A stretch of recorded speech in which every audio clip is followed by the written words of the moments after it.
Okay, so welcome back, and today we're going to start talking about the tangent line problem.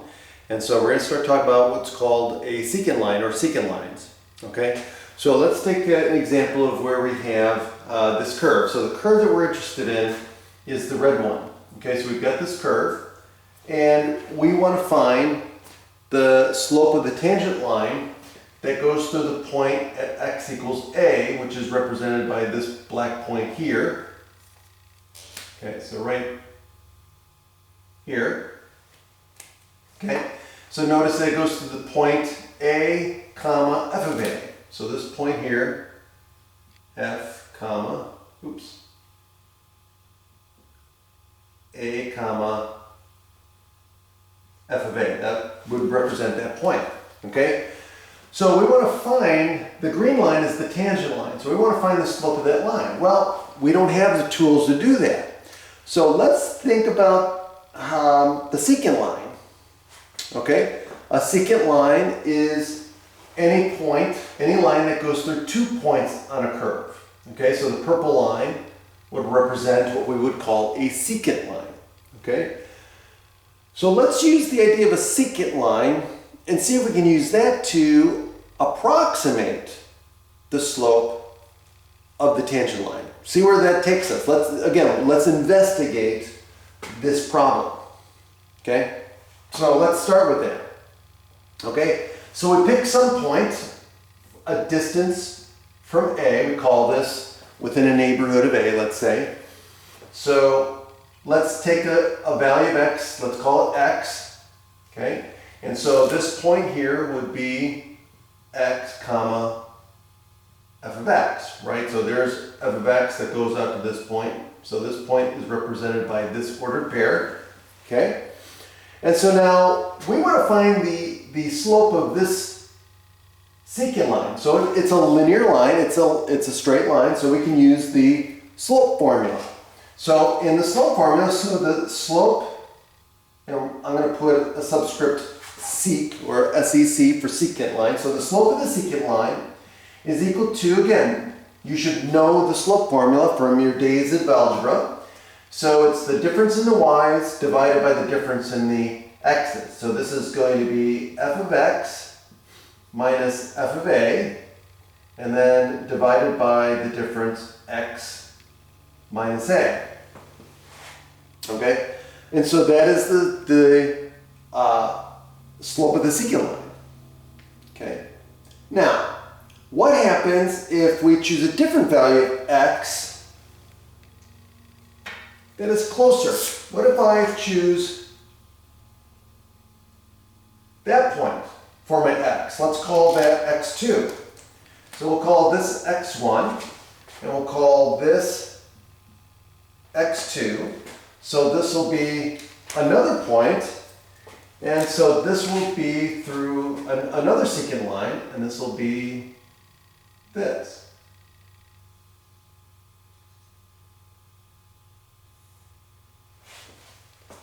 Okay? And so this will be here. So this will be f of x2. Right? So x2, f of x2. So now we've got that point. Now notice what's happening here. So I moved closer, obviously I'm closer to A, and notice what's happening to my secant line. My secant line got closer to the tangent line.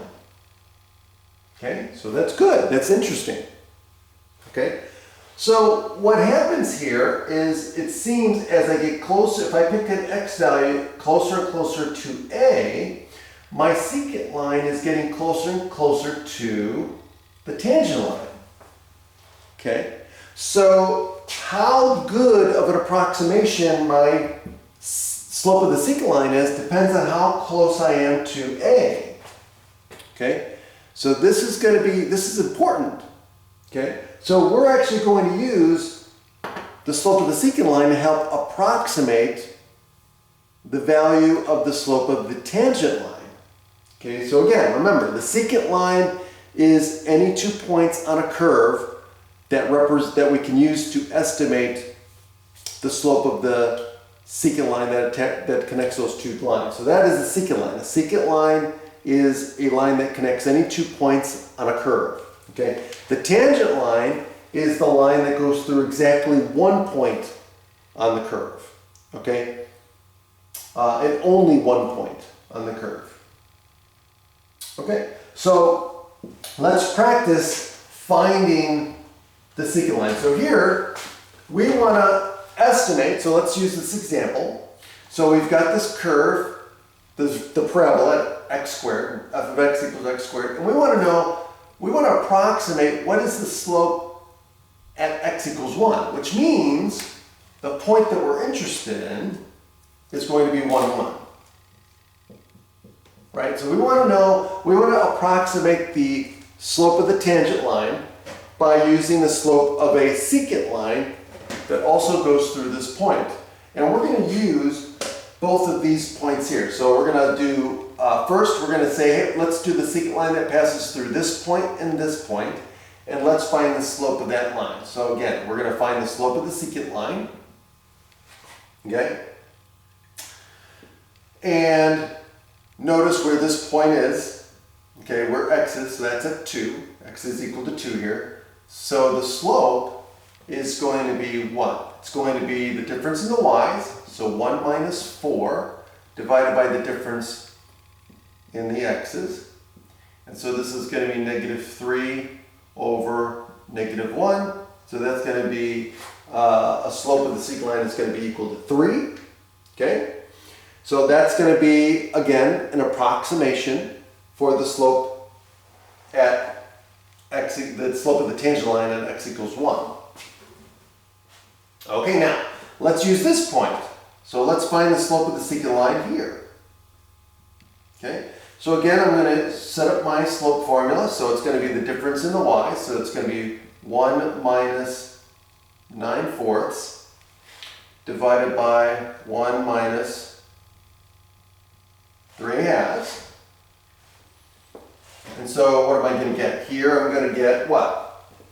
Well, this is going to be negative. So this is going to be 2 1/4. So this is going to be 1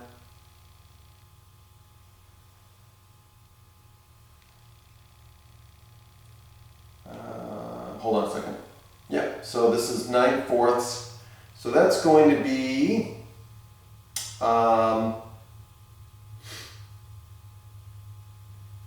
negative 1 1/4. Or you can write it as negative 5/4. Okay? In fact, that's the way I probably would do it here, because we're going to end up dividing fractions here. So this becomes 4/4.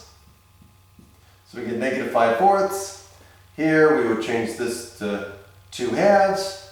And so we get negative 1/2. Okay? And then dividing fractions, we get negative 5/4 times negative 2. And this becomes 5/2. Okay?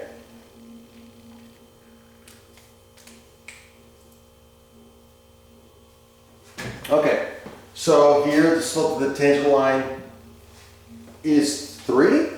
Here the slope of the tangent line is 2.5. So notice the distance here, I'm closer to 1. So this would be a better approximation to the slope of the tangent line because I'm taking a point that's closer to x equal to 1. Okay, so I'm taking, this is 3/2, this is 2. So the closer and closer I get to the point on the line, the better my approximation is going to be for the slope of the tangent line. Okay? So let's stop there. Let's come back and we're going to investigate this from another point of view, another problem, and that's the problem of instantaneous velocity. So we'll see you then.